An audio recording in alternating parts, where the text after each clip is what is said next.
보이는 라디오 해드릴게요. 보이는 라디오.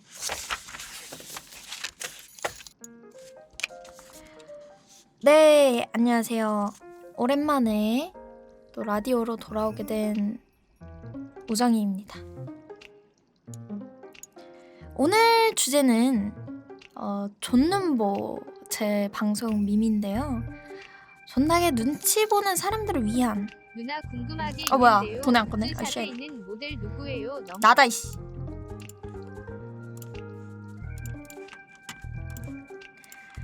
네, 존나게 눈치 보는 사람들을 위한 라디오입니다. 존눈보 분들에게 미리 사연을 살짝 받아봤고요. 그렇게 해서 모인 사연을 오늘 한번 읽어드리도록 하겠습니다. 네, 근데 맨 처음에 나온 말이 뭐냐면 진짜로 눈치 보는 사람들은 사연도 못 보낸다 라는 말이 있었는데요. 그나마 사연은 보내주신 잉치니 분들의 사연을 한번 읽어보도록 하겠습니다.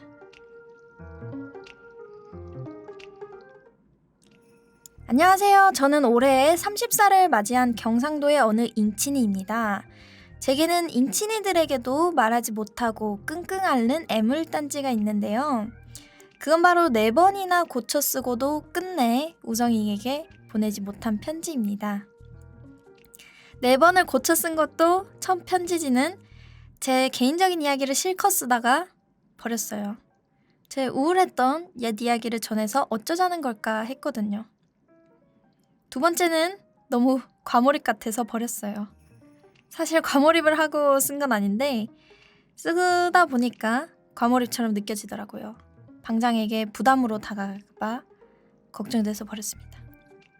세 번째는 4번째 편지지를 위해서 버렸습니다. 더 좋은 내용이 생각났기 때문에 과감히 찢어서 버렸습니다. 편지 한 장을 4트까지 하는 나를 보면서 정말 한심하게 느껴졌어요. 그러면서 이제 정말 마지막이다 다짐하고 편지를 봉해서 주소까지 썼거든요.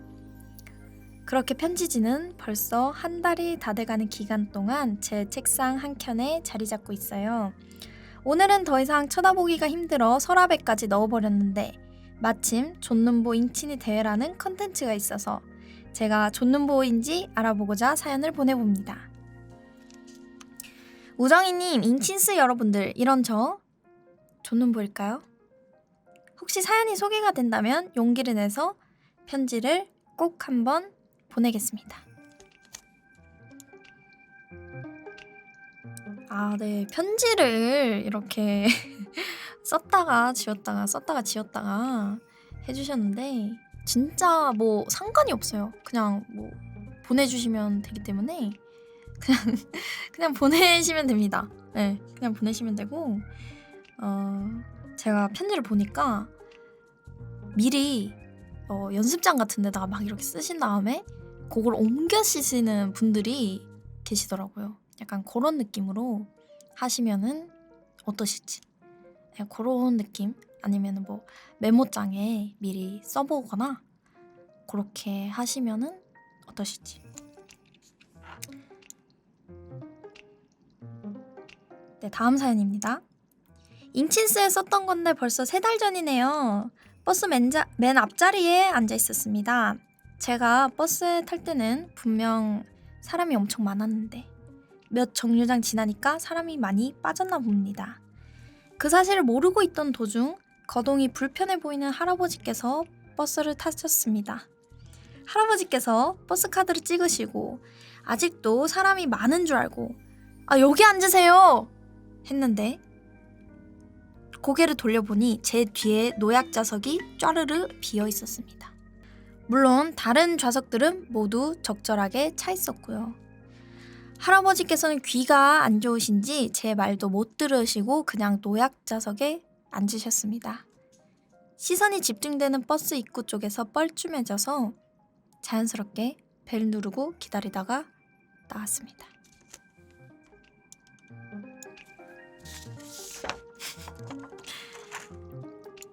네, 할아버지께서도 설마 자리를 양보해 했겠거니 생각하시지 않았을까요? 이제 자리가 되게 많았을 텐데 설마 자리를 했을까? 이렇게 생각하고 뭐 가신 게 아닐까. 근데 뭐 너무 신경 쓰지 마세요. 사람들의 시선이 의외로 별거 아니라는. 제가 진짜 존눈보 인친이 분들한테 그런 얘기 해드리고 싶었거든요.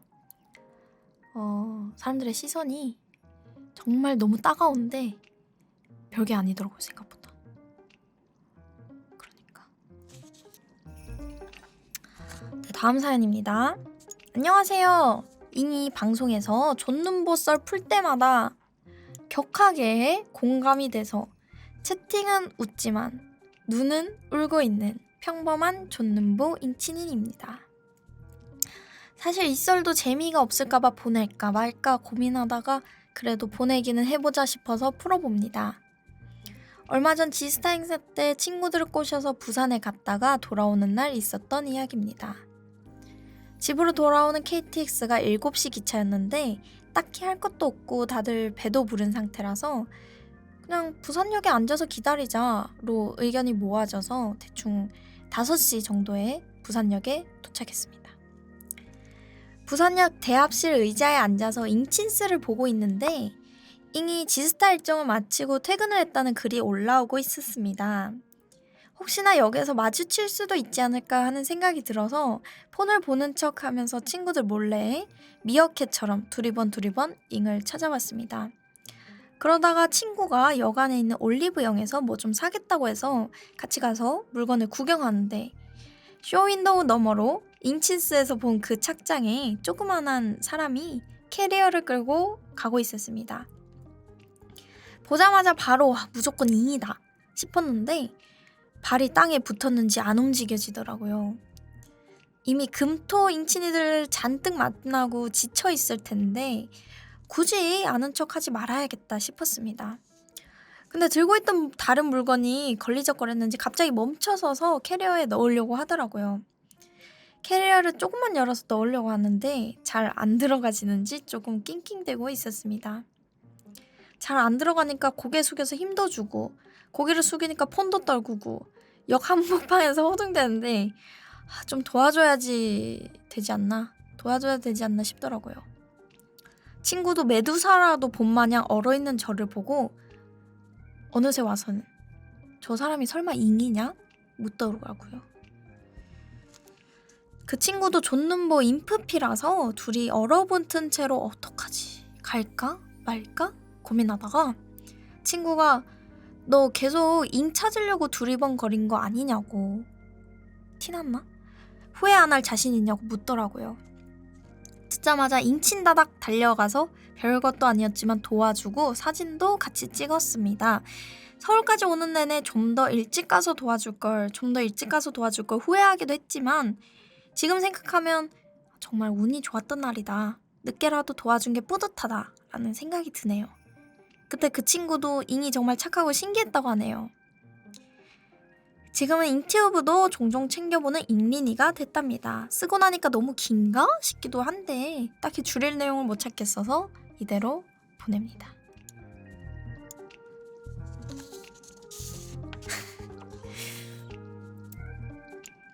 저를 만나신 기억합니다.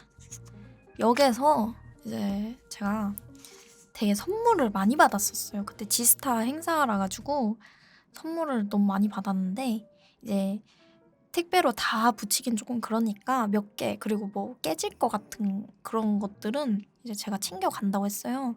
그래가지고 이렇게 손에 들고 캐리어를 끌고 가는데 너무 이게 불편하더라고요. 저는 뭘 치렁치렁 막 하는 걸 너무 귀찮아요. 그래가지고 캐리어에 이제 넣고 지퍼를 닫아야 되는데 이게 안 되는 거예요.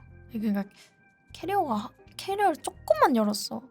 그러니까 이게 안 돼가지고 막 잠깐만 하면서 막 이렇게 만지는데 뭐 핸드폰도 떨어뜨리고 뭐 손에 뭐 든 게 많으니까 다 떨어뜨리고 난리가 난 거예요. 근데 갑자기 남성 두 분이 오시더니 도와드릴까요? 이러는 거야. 근데 내가 뭐라 했더라? 저 아세요? 이랬나?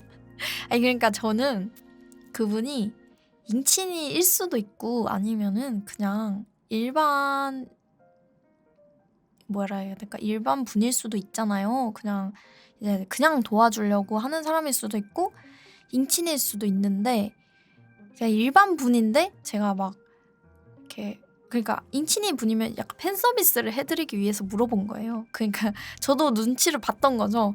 이제 일반 분이면은 이제 감사합니다 하고 헤어지면 되는데 인친이면은 인친아 오늘 뭐 지스타는 재밌었냐 아니면 뭐 사진이라도 찍을까 이렇게 해야 되는데 그냥 와서 도와주는 건데 사진이라도 찍을까요? 이러면 이상하잖아요.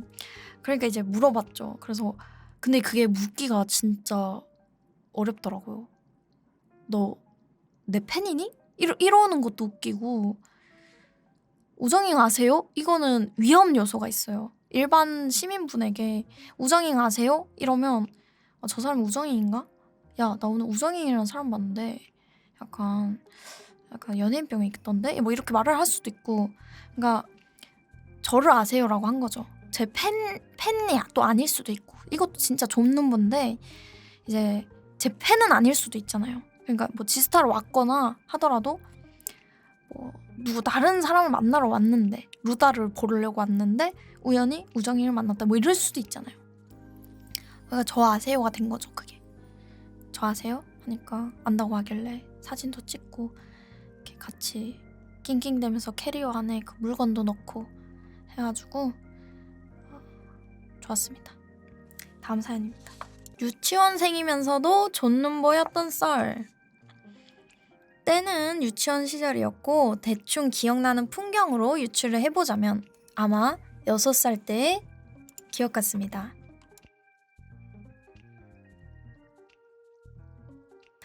왜인지는 모르겠지만 그날의 저는 다른 아이들은 모두 하원을 한 뒤에 유치원에 잠시 남아서 어머니를 기다리는 중이었습니다.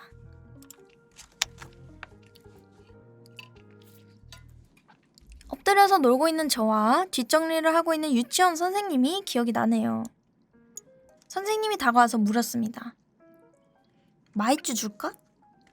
어렸던 저는 뭔가 이걸 받자니 사탕이나 좋아하는 어린아이인 것 같이 보일까봐 괜찮다고 대답했습니다. 이후에 선생님은 다시 뒷정리를 하고 계셨고 저는 다시 놀기 시작했습니다. 하지만 저는 노는데 완전히 집중할 수가 없었습니다. 아까 거절했던 마이쮸가 눈앞에 아른거리기 시작했고 그제서야 마이쮸가 너무 먹고 싶어졌습니다. 하지만 뒷정리를 하고 있는 선생님에게 가서 이제 와서 달라고 하기에도 너무 눈치가 보여서 계속 눈치를 보면서 각을 재고 있었던 것 같습니다. 그러다가 조심스럽게 선생님 옆에 가서 정리 도와드릴까요? 하며 자연스럽게 말을 걸고 책이나 블럭 같은 것을 정리하였습니다. 그렇게 눈치를 보면서 정리를 돕다가 조심스럽게 말을 꺼냈습니다. 저 마이쮸 주세요. 선생님은 웃으시면서 마이쮸 통해서 마이쮸를 한 움큼 꺼내주셨고 저는 저는 뻘쭘해하면서 행복하게 마이쮸를 먹으면서 다시 놀다가 집에 갔다는 이야기였습니다. 대체 왜 이 이야기가 머릿속에 이렇게나 오랜 기간 선명하게 남아있는지는 잘 모르겠으나 유치원 기억 중에 선명한 기억 중 하나입니다. 뭐랄까 그때 불 꺼지고 햇빛이 들어오는 유치원에 혼자 있던 그 분위기가 새로웠어였을까요? 아무튼 겨우 이런 존눈보슬로는 아마 입상은 못하겠지만 평소에는 참여하고 싶어도 그에 맞는 생각이 안 나서 못했지만 이번에 마침 또 생각이 난 덕에 참여라도 해봅니다.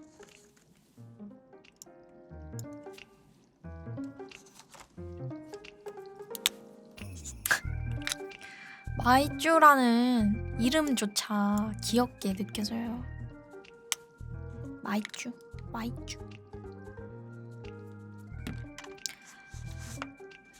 근데 유치원생이 어린 게 당연한데 이제 너무 사탕이나 좋아하는 그런 속물적인 어린아이로 보일 것 같아서 이제 거절했다. 자기도 모르게. 완전 공감합니다. 이 존눈보들은 마지막 하나 남은 걸 절대 못 먹어요. 그리고 먹고 싶어도 못 먹고, 그리고 맛있는 게 앞에 놓여 있어도 못 먹어. 이거 먹을래 해도 못 먹어. 먹고 싶은데 눈치 보여서. 나도 약간 이랬거든요. 저는 옛날에 더 심했는데 어땠냐면, 뭔가 뭐랄까 식욕이 되게 왕성해 보이는 게 예의가 아니라고 생각을 하는 거야. 존눈보라서. 그래서 뭔가 친구들끼리 간식 같은 거 돌릴 때도 막 이렇게 안 먹는다고 약간 하고, 뭐 먹으러 갔을 때도 친구 거 맛 궁금해도 왠지 눈치 보여서 안 먹고 한 입 먹어봐 이런 것도 못 먹고, 치킨 같은 거 먹을 때도 뭐 다리 이런 거 못 먹고 그랬던 것 같아요. 먹는 거에도 눈치를 보는. 너무 공감합니다, 진짜. 알죠? 그리고 카페 가면 존눈보들은 고민을 오래 하면 안 될 것 같으니까 이제 좀 안 친한 사람들이랑 다 같이 가면 그냥 아이스 아메리카노 이런 거 간단하게 빨리 시켜버려요. 괜히 뭐 무슨 뭐 딸기 라떼 뭐 아니면 뭐 주문 복잡한 거 있죠. 뭐 바닐라 라떼 휘핑크림 넣어서 어쩌고저쩌고 절대 못해요. 빨리 아이스 아메리카노요. 다음 사연입니다. 안녕하세요. 27살 군필 청년입니다. 저는 누구든지 존눈보가 될 수밖에 없는 군대 입영 시절 이야기를 하고자 합니다. 저는 해병대에서 근무를 했었는데 당시 1, 2병들은 쉐이크통에 물을 넣어 다니면서 선임들이 물을 마시려고 하면 언제 어디서든 줄 수 있게끔 준비를 해야 되는 인계사항이 있었습니다. 신병으로 전입 온 지 얼마 안 된 저는 그 가르침대로 물을 뜨러 중대 정수기에 갔는데 때는 12월 지독히 추운 겨울이었기에 차가운 물을 떠야 하는지 뜨거운 물을 떠야 되는지 고민이 되었습니다만 괜히 꼬치꼬치 물어봤다가는 혼날까봐 눈치가 보여서 적당히 반반을 섞어서 따뜻한 물을 뜨려고 했습니다. 하지만 쉐이크통이라는 게 겉으로 만졌을 때 얼마나 뜨거운지 알 수가 없어서 저도 모르게 뜨거운 물을 너무 많이 넣었던 듯 합니다. 그것도 모르고 물을 떠다둔 채 생활반에서 누나를 굴리며 앉아 있었는데 마침 밖에서 축구를 하고 돌아온 최고참 병장 선임이 야, 물 좀 줘봐 라고 하길래 저는 곧장 물통을 건넸습니다. 뚜껑을 열고 병장 선임이 시원하게 한 모금을 갈기는 순간 바로 고통스러워하면서 김이 폴폴 나는 물을 뱉어대더라고요. 그러나 순간 제가 돌아버린 걸까요? 그 모습을 보고 저도 모르게 웃음이 새어나와 버렸습니다. 아차 싶어서 뒤늦게 표정을 굳히며 올려다 보았으나 저는 제 군생활이 끝났음을 짐작할 수 있었습니다. 선임은 저를 죽일 듯이 노려보며 일부러 그런 거야? 라고 물어보았고 제 답을 듣기도 전에 생활반을 박차고 나가시더라고요. 그 후 언제 불려가서 처맞을까 긴장과 눈치 보기를 반복하며 기다렸는데 다행히 2달 뒤 선임이 전역하기 전까지 별다른 일이 일어나진 않았습니다. 아마 또라이 신병이라고 생각해서 안 건드린 게 아닐까 추측은 하고 있는데 저는 선임이 마실 물이 너무 차가워서 차가울까봐 눈치를 보고 배려한 건데 정말 마음이 아프네요.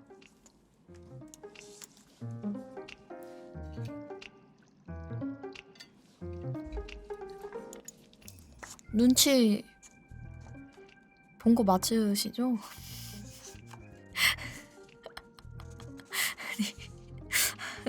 아니 심지어 정말 마음이 아프네요 하고 땡땡 하고 괄호해서 찡그린 표정 있죠. 옆으로 찡그린 표정. 이게 진짜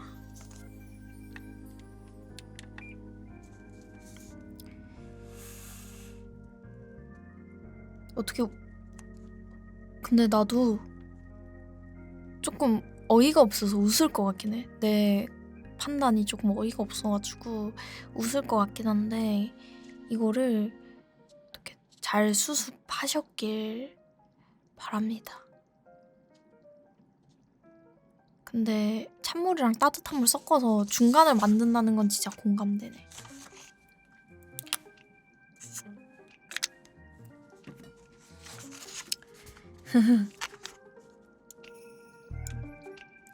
BGM 좀 바꿀게요.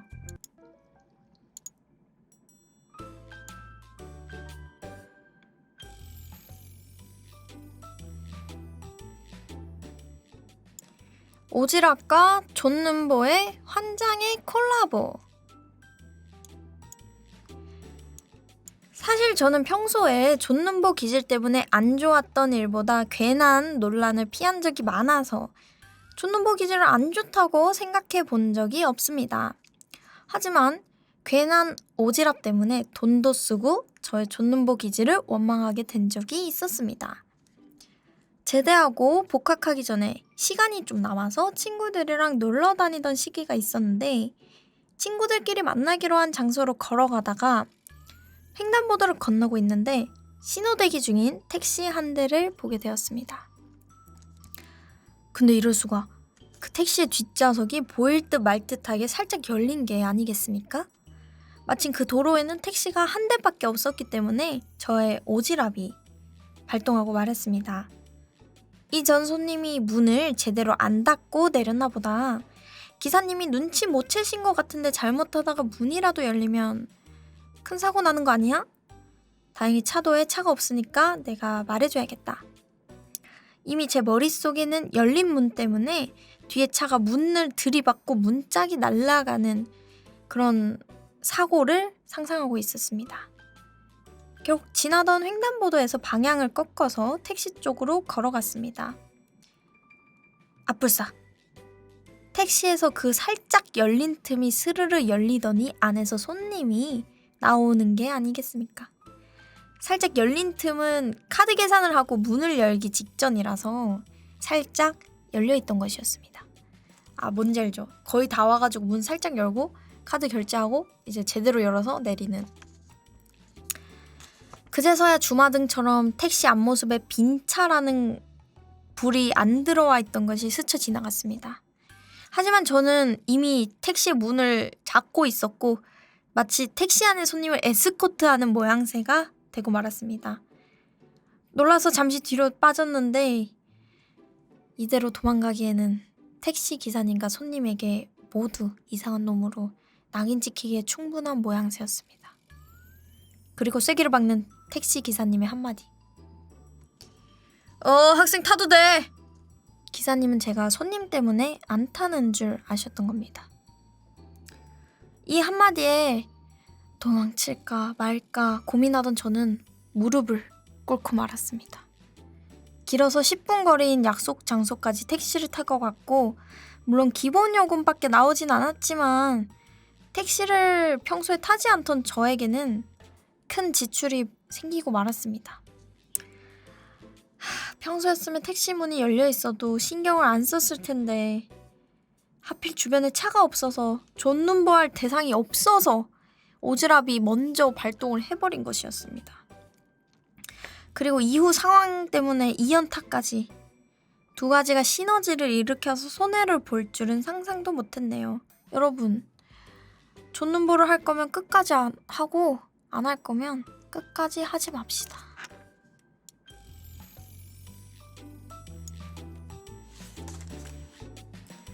라고 사연 주셨는데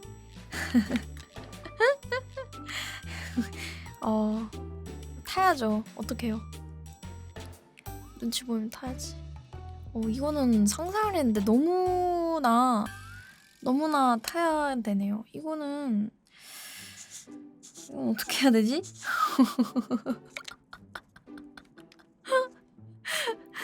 이런 경험 있으시죠?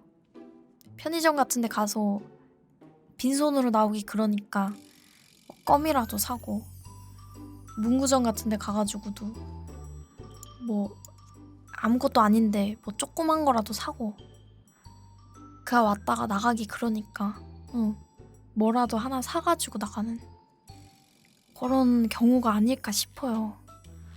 저도 제일 힘든 게 옷가게에 들어갔다가 빈손으로 나오는 게 제일 힘들어요. 그래서 그냥 둘러보고 올게요 말이라도 하거든요. 수많은 사람들 중에 그냥 한 명일 텐데 그게 잘 안 돼요. 안녕하세요. 2학년 차 존눈보 잉친이입니다. 부모님이 저는 어렸을 때부터 부끄러움이 많았대요. 존눈보의 삶은 존눈보의 순간순간들로 점철되어 있기 때문에 큼직한 건 없고 여러 가지 작은 에피소드들을 풀어보겠습니다. 저는 매장에 쇼핑을 가면 쿨거래를 하는 병이 있습니다. 일단 매장에 들어서면 절대로 둘러보고 올게요를 못해요. 몇 가지 사례들이 있는데요. 이거네? 일단 편의점에 들어가면 찾는 물건이 없어도 빈손으로 못 나가고, 도둑으로 오해받을까봐 1,000원짜리 껌이라도 사서 나갑니다. 알바분들 바코드 찍기 편하시라고 바코드 찍는 쪽으로 다 돌려서 드리고, 봉투에도 제가 다 담아요. 예전에 안경테가 부러져서 테를 맞추려고 안경점에 갔었는데요. 예산이 한 8만 원 정도였어요. 사장님께 이건 얼마예요? 물어보니까 10만 원대만 부르시고 더 싼 게 없는 거예요. 더 싼 건 없냐고 물어보거나 나가도 됐는데 그걸 못해서 렌즈 제외 16만 원짜리 안경테를 맞추게 되었습니다.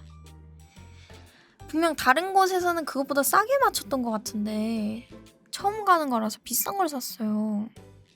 또 직원분들이 따라붙는 게 눈치 보여서 옷가게도 잘 안 가지만 가끔 가게 되면 작은 옷가게 같은 경우는 쭈뼛쭈뼛하고 있으면 사장님이 상하이 벨트 신발까지 세트로 이건 어떠세요? 하고 입어보시라 하시고는 너무 잘 어울리는데요? 하시거든요. 그러면 옷을 벗고 빈손으로 나가기도 뭐해서 옷이 마음에 안 들어도 이대로 주세요 하고 세트로 쿨거래합니다. 그리고 나중에 후회하면서 이불을 찹니다. 옷이 좀 헐렁한데 입고 나갔더니 친구들이 북한 옷이냐고 놀려가지고 속상했어요. 추가로 신발 가게를 가도 막 직원분들이 신겨주고 벗겨주고 하잖아요.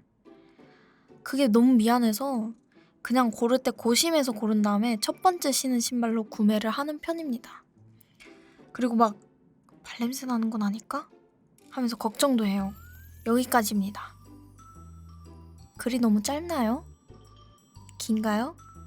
재미없어서 잘릴까요? 감사합니다.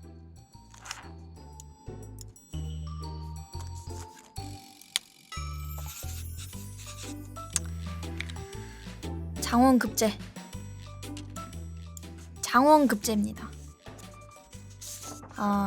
저도 좀 이런 기질이 있긴 한데 좀 심한데요?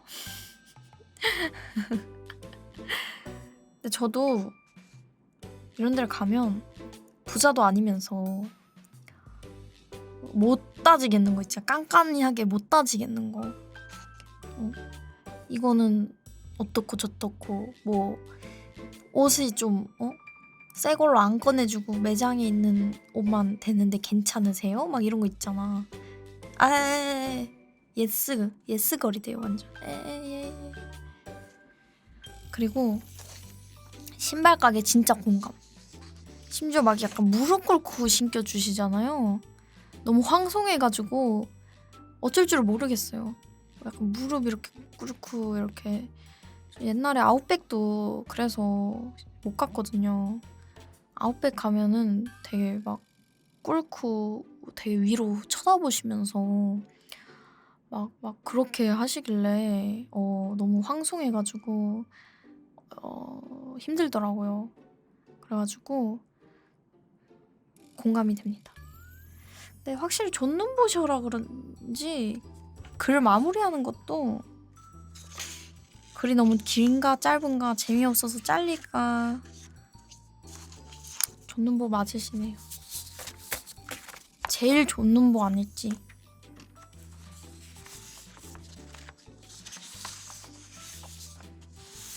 사연들이 또 은근 길어가지고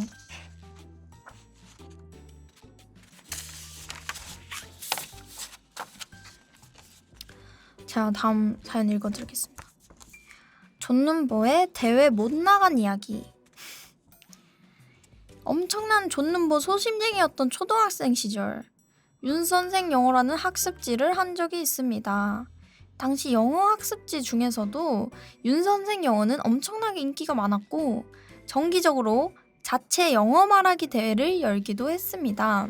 학습지 선생님과 엄마는 다른 사람들 앞에서 말을 해보면 저의 소심함도 극복할 수 있지 않을까 생각했고 저를 억지로 대회에 참가시켰습니다. 대회 당일 부모님이 갑자기 급한 일이 생겨서 어쩔 수 없이 혼자 택시를 타고 가게 되었습니다. 사실 택시를 혼자 타본 적은 한 번도 없었지만 택시 타는 것이 뭐 어렵겠냐고 하면서 기세등등하게 집을 나셨죠. 저는 택시를 타기 위해서 집 앞 버스 정류장에 열심히 서서 손을 흔들었습니다.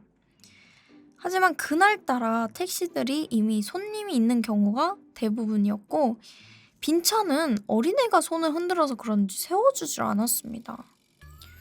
그렇게 10분가량 혼자서 허우적대는 중에 옆에서 버스를 기다리던 아주머니가 택시! 라고 외치면서 손을 번쩍 드셨고 빈 택시 한 대가 정류장 앞에 섰습니다. 그 아주머니께서 저를 보시면서 너 택시 타려고 그랬지? 이거 타고 가라 라고 말씀하셨습니다.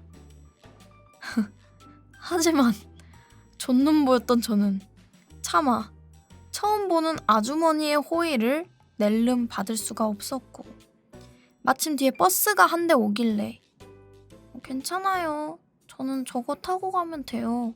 하면서 호다닥 버스에 올라탔습니다. 그런데 사실 제가 탔던 그 버스는 10분 동안 이 버스 정류장을 2번이나 지나갔던 버스였고 심지어 대회 장가는 반대 방향으로 가는 버스였습니다. 하지만 사람들 앞에서 계속 뻘쭘하게 택시를 놓치는 것도 모르는 사람의 호의를 받는 것도 너무 눈치 보던 나머지 저는 아무 버스나 타게 되었고 결국 대회는 참가하지 못하게 되었습니다. PS 급하게 탔던 버스에서도 바로 내리기에 눈치가 보여서 6정거장이나 지나서 내렸다는 슬픈 후문 전해드립니다.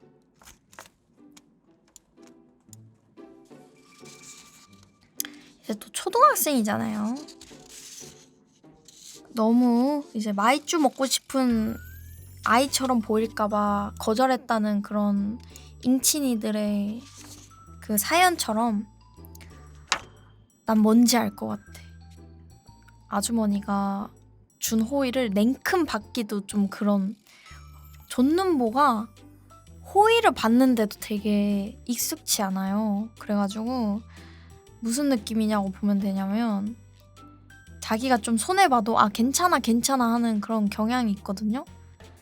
예를 들면 뭐 롤이라고 치면 내가 지금 블루를 너무 먹고 싶은데 끼끼가 정글리라 생각해봐. 아 이건 존눈보가 아니고 사랑이네. 아무튼 내가 블루를 먹고 싶은데 눈치가 보이는 거야. 그러면 블루 준다고 해도 괜찮아 필요해도 이게 그럴 거 아니에요. 그러니까 택시를 잡아주시니까 그게 호의잖아요. 그걸 냉큼 받아서 감사합니다 하고 슝 가기가 힘드니까 이제 괜찮아요. 그렇게까지 안 해주셔도 돼요. 해버리는 거죠. 네, 진짜 눈치를 많이 보긴 하네요. 택시 탔다가 바로 내리기에 눈치가 보여서 6정거장이나 지나서 내렸다. 자신마저도 속이는데요. 이제 버스 탔는데 바로 내리면 좀 서운할 수 있어, 그죠? 버스 기사 잘못한 것처럼 하면. 내가 아니었어? 이 버스가 아니었어?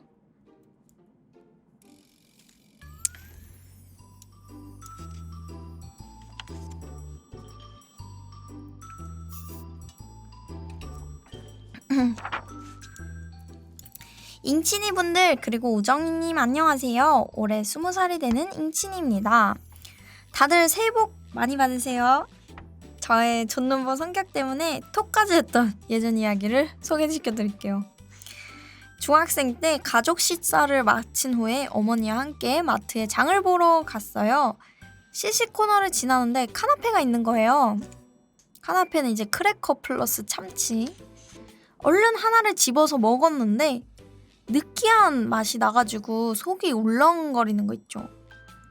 그래가지고 빨리 지나쳐서 가려고 했는데 이건 기회다 싶으셨는지 판매하는 아주머니께서 참치의 효능, 가격 줄줄이 읊으시면서 카나페를 계속 주시더라고요.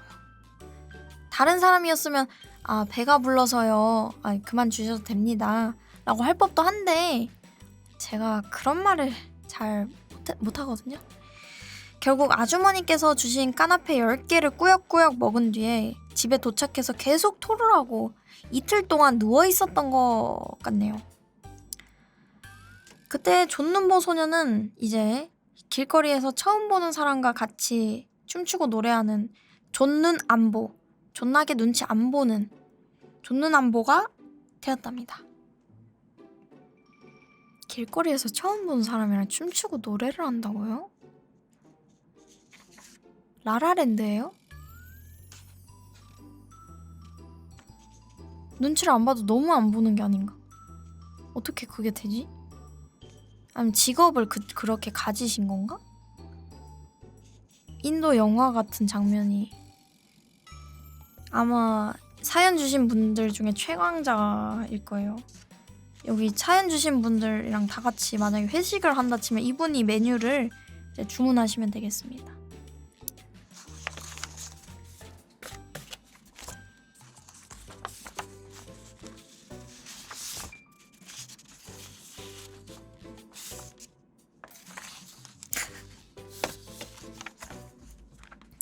다음 사연입니다.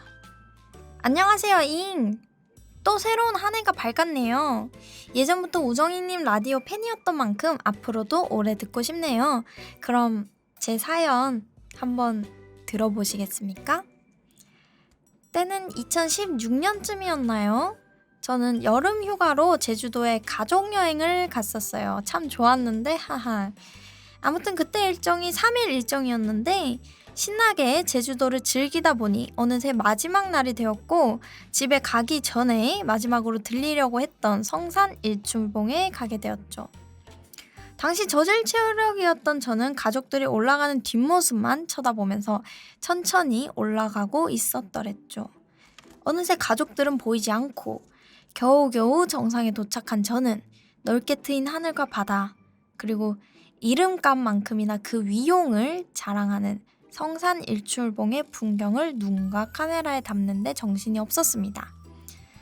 근데 아시나요? 그때 당시에는 중국에서 한국 여행 규제를 하기 전이었어서 중국인들이 굉장히 많았더랬죠. 중국인들이 참 많더라고요. 패키지 여행을 왔었나봐요.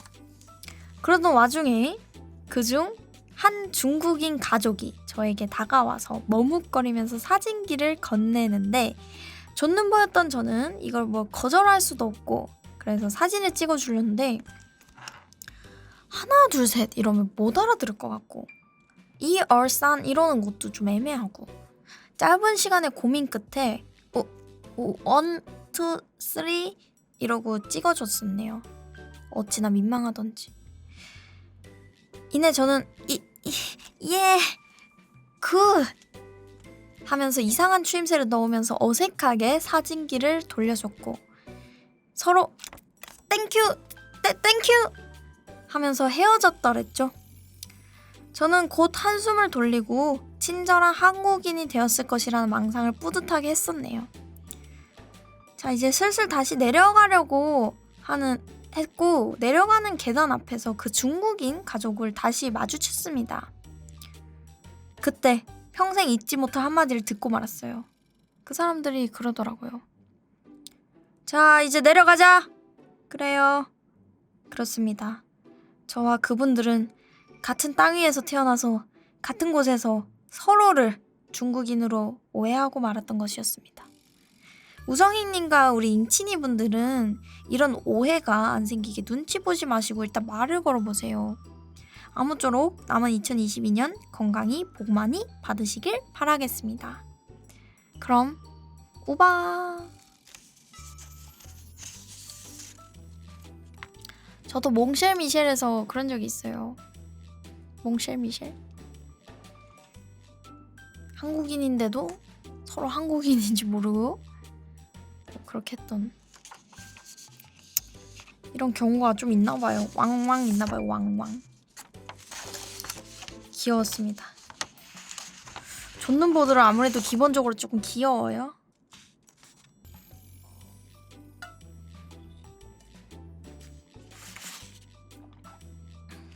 네, 다음 사연입니다. 30즈음에 생긴 일입니다. 저는 체구도 작지만 얼굴도 어려 보여서 많은 사람들이 제 나이보다 굉장히 어리게 봅니다. BT가 아닙니다. 그래도 친구들이랑 있으면 어느 정도 정상적으로 의사표현을 하는데 친구들이 없으면 한없이 눈치만 봅니다. 졸업 후에 학교에서 실험 기구들을 관리하는 조교로 일하게 돼서 계속 학교에 남아있게 되었고 친구들과 후배들마저 졸업을 해서 학교에 저를 아는 사람들은 거의 없어질 그 즈음 사건이 발생했습니다. 그날도 평소와 똑같이 출근을 하고 있는데 학교 입구에서부터 무언가 시끄러운 기운이 느껴졌습니다. 학교로 들어서는 고속버스들을 보면서 저는 생각했죠. 아, 이제 OT 시즌이구나. 10년 전 이맘때 나는 어땠나 추억에 잠겨서 걸어가던 중 어떤 한 무리의 사람들이 저를 보면서 다가오더라고요. 어느 과세요? 네? 저는 땡땡과인데요. 아무 의심 없이 제가 나왔던 과를 얘기했습니다. 그랬더니 아, 그러면 저쪽으로 가시면 돼요. 라면서 저를 고속버스가 주차되어 있는 곳으로 안내하고 있었어요. 이게 무슨 이벤트지? 하면서 버스를 보니까 유리창에 땡땡대학교 땡땡학과 OT 이렇게 써져 있더라고요. 저를 신입생으로 오해하고 OT 모임 장소로 안내하고 있었어요. 아니 저는 그게 아니 괜찮아요. 아직 사람들이 없어서 그렇지 여기 계시면 다들 오실 거예요. 무언가 잘못되어 가고 있다는 걸 알아채고 다른 쪽으로 가려고 했는데 아까 안내했던 사람이 저를 보고는 거기가 아니고 땡땡과는 저쪽이에요. 저기로 가시라고요. 라고 엄청 크게 소리를 쳐서 저는 눈치를 보면서 그쪽으로 갈 수밖에 없었습니다. 그냥 무시하고 가면 되는 거 아니야? 라고 답답하게 생각하실 것 같지만 쉽지 않음. 그게 가능했다면 존눈보가 아니죠. 적당히 저를 신경 쓰지 않을 때 도망치려고 했지만 그들은 번갈아 가면서 저를 지켜보면서 감시하더라고요. 조금이라도 벗어나면 기다리세요! 하면서 큰 소리를 쳐서 도망가지도 못하고 그렇게 눈치를 계속 보면서 그 자리에 쭈그려 있었습니다. 그렇게 얼마나 시간이 흘렀을까? 너 여기서 뭐하냐? 라는 목소리에 고개를 들어서 보니까 우리과 조교님이 OT에 필요한 짐을 가지고 저를 이상한 눈으로 쳐다보고 있었습니다. 그렇게 친하진 않았는데 그런 데서 보니까 반갑고 눈물이 나더라고요. 그게 제가 막 했는데 억울해서인지 추위에 입이 얼어서인지 말도 제대로 못하고 있는데 조교님이 대충 상황을 눈치채는 듯 저를 데리고 옆 건물로 들어가서 빨리 가라고 하더라고요.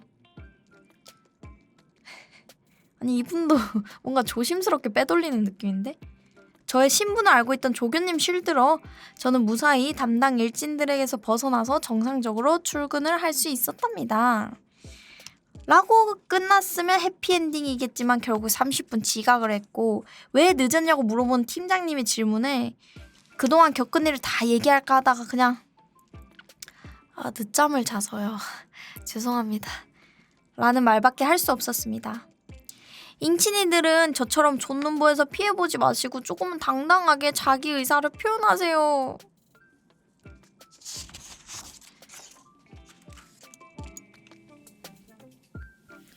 납치를 당하셨네요. 마음이 아픕니다. 근데 멀리서 이게 최초에 이제 도망을 잘 쳤으면 됐는데 이제 존눈보 특징이 뭐냐면 초반에 이게 제대로 못해서 점점 일이 커지니까 이제 나중에는 빼도 박도 못하는 그런 상황이 되거든요. 눈치가 점점 보이면서 머리로는 이게 진짜 말이 안 되는 걸 아는데 이제 이때까지 탑이 다 무너지는 거잖아요. 근데 멀리서 막 거기가 아니고 저쪽이에요 이랬는데 또 멀리 떨어져 있잖아요. 그러면 그걸 무시하고 가면 쫓아올 거 아니에요. 그것도 좀 그렇고 이거 어쩔 수 없었다. 이거는 거기 있을 수밖에 없었어. 마음이 아픕니다.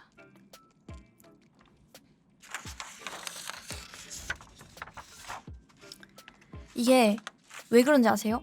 그분이 저를 쫓아서 오는 것도 수고롭지만 제가 그분한테 이렇게 쫓아가잖아요. 제가 가면 그것도 그거대로 그런 게 뭐가 눈치가 보이냐면 내가 이만큼 갔잖아. 근데 그 사람이 오해해서 이만큼 간 거니까 그 사람이 결국엔 미안해할 거 아니에요. 그러니까 그게 눈치가 보이니까 결국에는 얘 쫓아갈 수도 쫓아올 수도 없는 그런 상황이 되는 거예요. 존눈보들은 그렇습니다. 뻘쭘하기도 하고.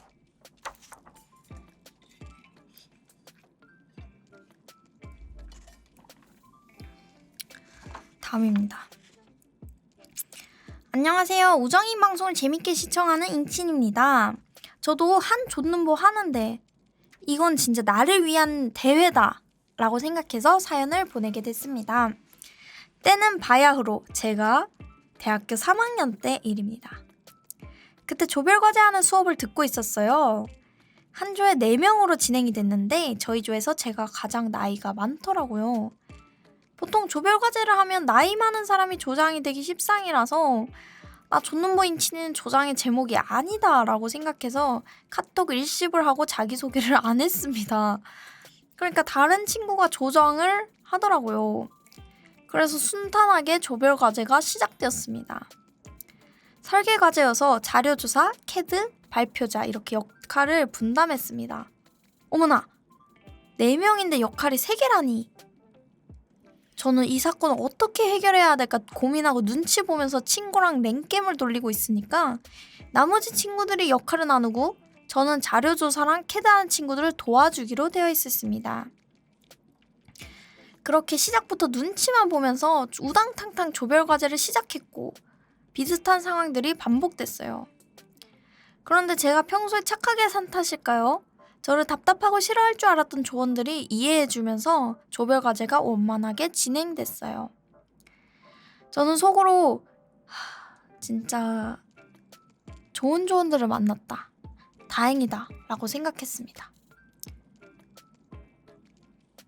발표를 보기 전까지는요. 그렇습니다. 발표 자료에 제 이름이 없었습니다. 이렇게 사람에게 크게 대이고 마음의 상처를 입은 저는 더 존눈보가 되어서 하고 싶은 말을 더 못하게 됐습니다. 지금 이 글도 다 소설인데 뇌절을 너무 심하게 눈치가 보여서 어디서 고백을 해야 될지 타이밍을 놓치고 여기까지 왔네요. 죄송합니다. 저는 눈치가 보이고 너무 부끄러워서 도망가 볼게요. 우리 프로 우정이님이 잘 마무리해 주실 거라고 믿습니다. 우정이 짱.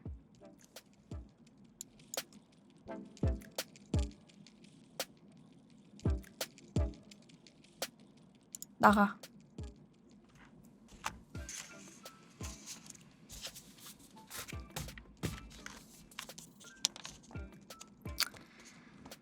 예, 오늘 라디오는 참여해주신 분들에게 소정의 상품을 드릴 텐데 이제 이분께는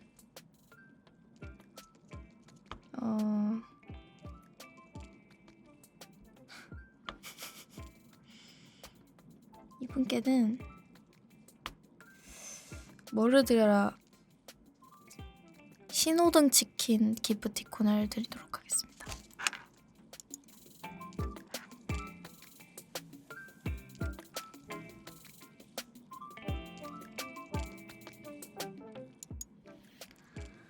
네, 마지막 사연입니다. 안녕하세요. 존눈보 잉치니를 찾는다고 해서 이것도 눈치를 엄청 보다가 신청했습니다. 고등학교 1학년 때입니다. 친구들과 함께 모여서 점심을 먹으러 냉면집에 가서 주문을 했는데 한 30분이 지나도 음식이 나오지 않은 겁니다. 그래서 한 친구가 음식이 왜 안 나오지? 의문을 가질 때쯤 존눈보 모드가 발동한 저는 곧 나오겠지 하면서 조금만 기다려보자고 말을 했고 친구들도 스긍하면서 기다렸습니다. 또 기다린 지 20분이 되어갈 쯤 이젠 따져야 된다면서 말이 나왔는데 친구들도 존눈보들이라서 얘기만 하고 10분을 더 기다렸어요. 무려 1시간의 기다림 끝에 가위바위보로 따질 사람을 정해서 친구를 보내서 물어봤는데 주문 접수를 받아놓고 주방에 말하는 걸 깜빡했다며 음료수 2개를 주면서 다시 말했다고 했습니다. 사람 6명이 1시간을 기다렸는데 음료수 2개를 주고 사과도 안 하는 것에 화가 났지만 저와 존눈보 친구들은 눈치 보느라 따지지도 못하고 투덜거리기만 했어요. 일상이 되어버린 저. 존눈보가 일상이 되어버린 저는 존눈보를 고칠 수 있을까요? 어떻게 존눈보가 6명이야. 이게 존눈보도 존눈보가 결국 뭐야? 관측을 해서 눈치를 보는 거잖아요. 결국엔 존눈보끼리 만나면 그나마 덜 존눈보가 행동을 개시하거든요. 아무리 존눈보끼리 만나도 비슷한 수준이 아니라서 그나마 괜찮은 애가 약간 사명감 같은 거를 띠고 원래는 안 하는데 이제 다른 애들이 있으면 한 명은 강해진단 말이에요. 제가 예전에 이제 친구들이랑 있을 때 그런 적이 있었는데 된찌를 시켰는데 된찌가 우리가 제일 먼저 시켰는데 우리가 안 나오는 거야. 다른 데는 나왔는데 따졌어요. 저기요 하면서 저희 된장찌개가 안 나는데요? 그러니까 깜빡하셨다고. 그냥 가시려고 하시는 거야. 그래서 사이다를 저희가 하나 시켰었거든요. 사이다가 그 테이블에 있었거든요. 가리키면서 이거 서비스로 주세요 이랬어. 이거 서비스로 주세요 하니까 알겠대요. 그래서 쟁취해낸. 저도 진짜 존눈보지만 존눈보 앞에서는 할 수 있단 말이죠. 근데 만약에 나보다 강한 친구들이 있다. 그러면 입국탓이죠. 입국탓.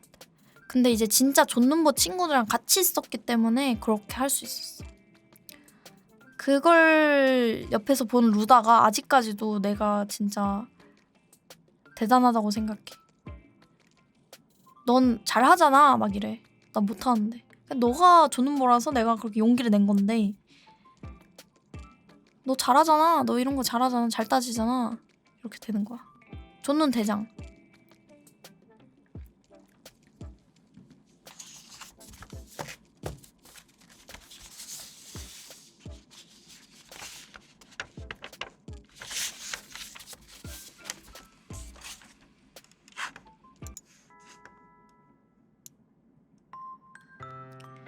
네, 이렇게 존눈보 사연 다 읽어봤는데요.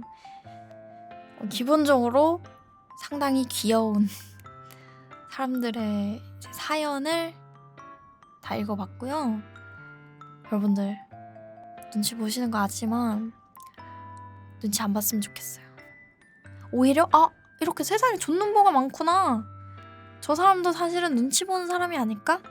저 사람도 나랑 같은 사람 아닐까? 하고 생각하면 조금 더 나아져요. 저도 존눈보가 진짜 심해서 메뉴를 시키는 것도 힘들었는데 알바를 많이 해보니까 저기 알바하시는 분들이 나랑 다를 거 없는 평범한 사람이구나. 그 알바생의 입장이 돼서 보다 보니까 안 무서워지더라고요. 이게 막 카드로 내는 것도 눈치 보였었거든요. 근데 카드가 더 좋더라고, 알바생 입장에서는. 그리고 알바를 해보니까 사장이 아니라서 어차피 들어갔다 그냥 나가는 것도 너무 좋더라고. 이제 그런 거를 몇 번 해보다 보니까 이런 걸 해도 되는구나, 그냥 나가도 되는구나, 카드를 써도 되는구나 이러면서 좀 이렇게 눈치를 조금 덜 보게 됐던 것 같아요. 그리고 그런 융통성 같은 거 배운 것 같아. 나는 옛날에는 설빙 같은 거, 빙수 그냥 시키면 그대로 먹어야 되는 줄 알았거든요. 근데 이제 알바를 해보니까 따로 달라고 하는 사람들이 많더라고. 그때 알았어. 나는 팥을 따로 달라고 해도 된다는 걸. 그래서 내가 그걸 하면서 팥을 좀 빼주세요, 연유를 조금 더 주세요, 이런 요청들을 했거든요. 그러면서 내가 진짜 많이 성장했구나 이렇게 느꼈었어. 그러니까 이런 알바들의 융통성 같은 거를 알바하면서 알게 됐어. 그러니까 여러분들도 이게 사람들이 모여 사는 사회잖아요. 의외로 사람들은 융통성을 발휘할 수 있더라고요. 여러분들도 눈치 보지 마시고, 그냥 눈치 보지 말라고 해서 안 볼 사람들도 아닌 거 알지만 좀 안 보고 살았으면 좋겠습니다. 감사합니다.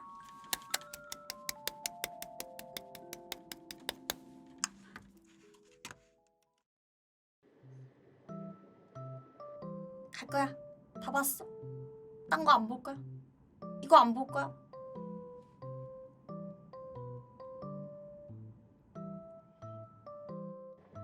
갈 거야? 진짜 갈 거야? 다 봤어? 다른 영상 안 본 거 안 볼 거야?